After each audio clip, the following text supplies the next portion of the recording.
Today, we're going to learn why you'll never escape poverty, and it's not your fault. Because it doesn't start with bad decisions in adulthood. It doesn't even start in childhood the way we usually imagine it. According to neuroscience research, the effects of poverty can be detected in the brain as early as 9 months of age. Hello and welcome to my channel. My name is Delilah and I do the research so you don't have to. Researchers have found measurable differences in brain activity in infants younger than 9 months who come from poverty. At that age, babies aren't even talking yet, but differences in brain development are already visible. Do you know what's even more intriguing? It starts even earlier than that. Using fetal MRI, researchers found that 1-month-old infants from families with low socioeconomic status already had smaller volumes of gray matter. Remember, gray matter is critical for processing information, learning, and cognition, and these changes were observed before the child had any real interaction with the outside world, which means the environment of poverty was already shaping the brain during pregnancy. And these early brain differences don't just disappear. Many of these changes continue to influence development into childhood, adolescence, and even adulthood.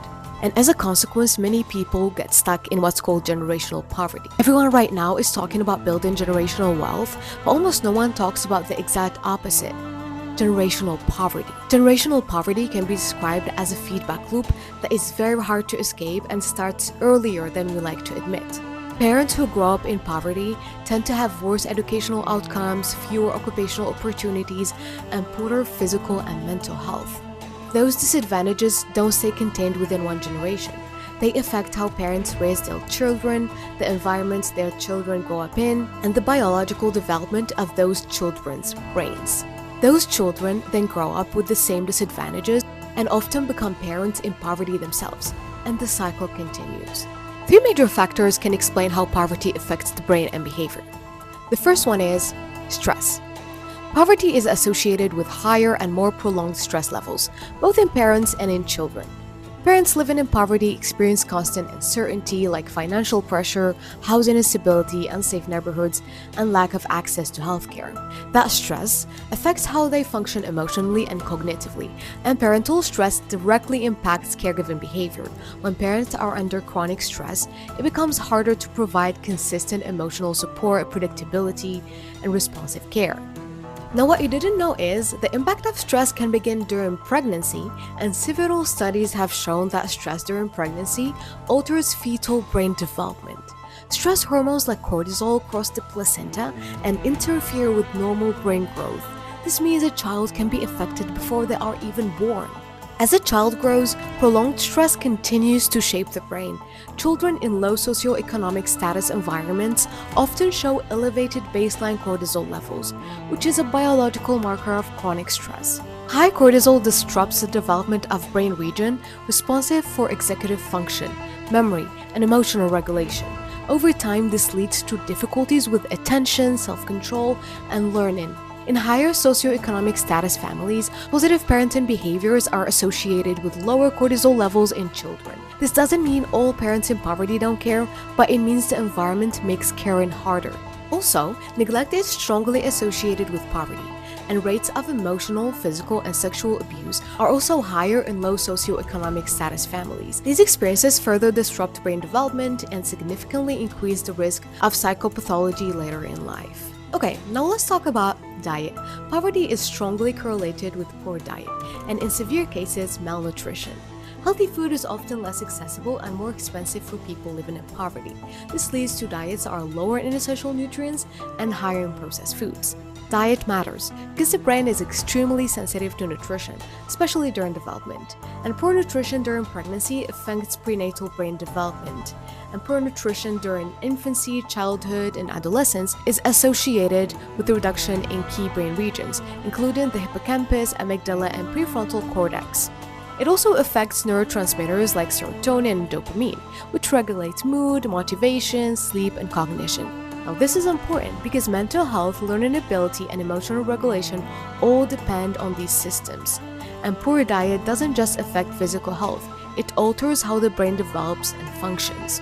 Another factor is socio-environmental hazards. People living in poverty are more likely to be exposed to some environmental and social conditions that affect daily life, like exposure to air pollution, toxins like lead, noise pollution, overcrowding, lack of green spaces, and limited access to healthcare.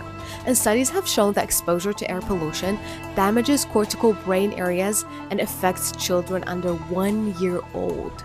One striking example comes from Mexico City, where researchers found prefrontal brain lesions in children exposed to high pollution levels.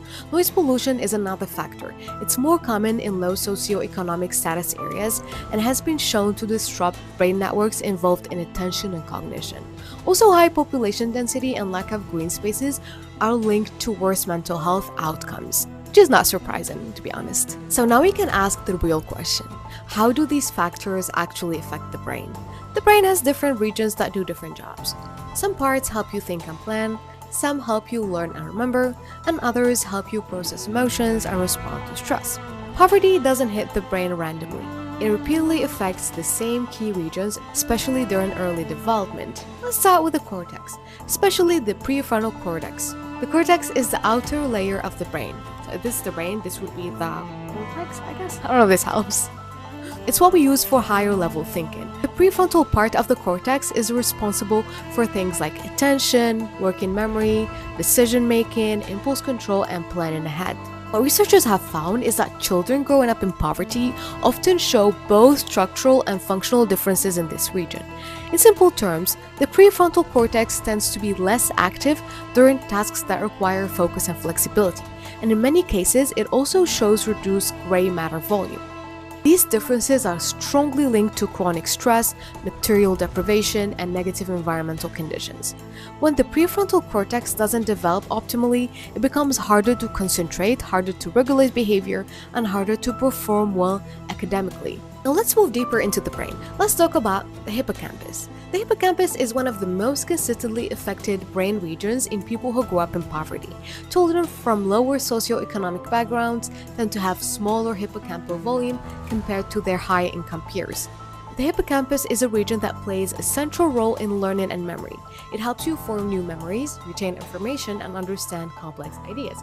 And it's especially important for academic learning because so much of education depends on remembering, connecting, and applying information over time.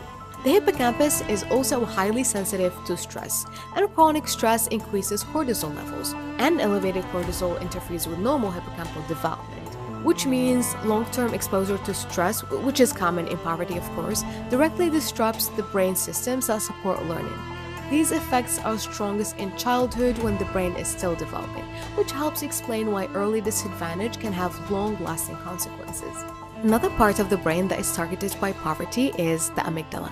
I actually like how this word sounds. I think if I had a baby girl, I would name her Amygdala. Just very creative. Poverty is linked to changes in both the size and function of the amygdala. Children from lower socioeconomic backgrounds often show altered amygdala development and differences in how this region communicates with the rest of the brain. These differences can appear very early in life, even within the first few months after birth. The amygdala is deeply involved in emotional processing because it helps the brain detect threats, process fear, regulate emotional reactions, and learn from emotionally charged experiences. And it also plays a role in motivational learning, especially learning that involves consequences, rewards, or danger. When the amygdala is affected, emotional regulation becomes harder. Stress responses become stronger and less controlled.